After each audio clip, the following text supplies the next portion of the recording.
Let's go over the standing pancake. So the standing variation is much more of an entry-level way to start training the pancake split. It's more accessible for more people, and it allows us to leverage gravity much more effectively to help assist us deeper into the position and train all the right muscles, get the right stimulus more effectively.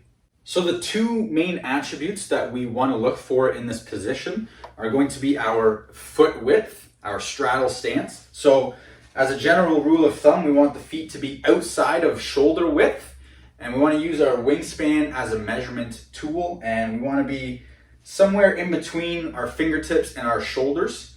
Select a position that's comfortable for you, and we don't want to go too much further. We don't want to go outside of that, because then we're in more of a side split position and we're not going to be training the proper attributes that are required for a pancake.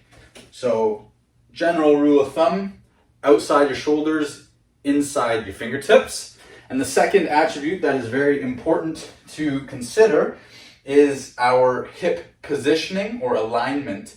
So we don't want our hips to break the alignment of our heels. We want to keep the hips stacked over the heels as we reach down, and we want to maintain this alignment as best as possible. So we don't want to be coming forward and we don't want to be coming backwards as we're reaching.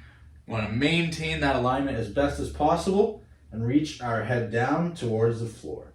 So you're just going to want to start your set by passively settling into the position. So just going to enter a comfortable range and stay there for a little bit. So you want to keep the muscles as relaxed as possible during this period, and just really focus on your breathing and settling into the position.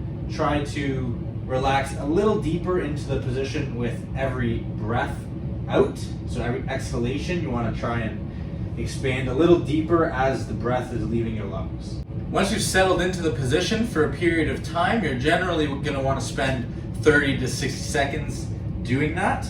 And after that time has passed, we can then start getting into our contractions.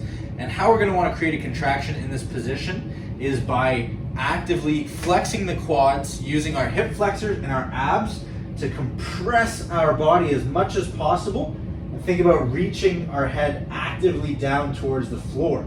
Now, if you have the ability to, you can grab a hold of your ankles or your legs and use them as leverage to help pull yourself physically deeper into the position. You can either grab the outside of your legs like this, or grab the inside of the ankles just like that, and apply the same contractions of compression strength, actively reaching the head down to the floor. And you can also use your ankles and your arms to pull you deeper into the position.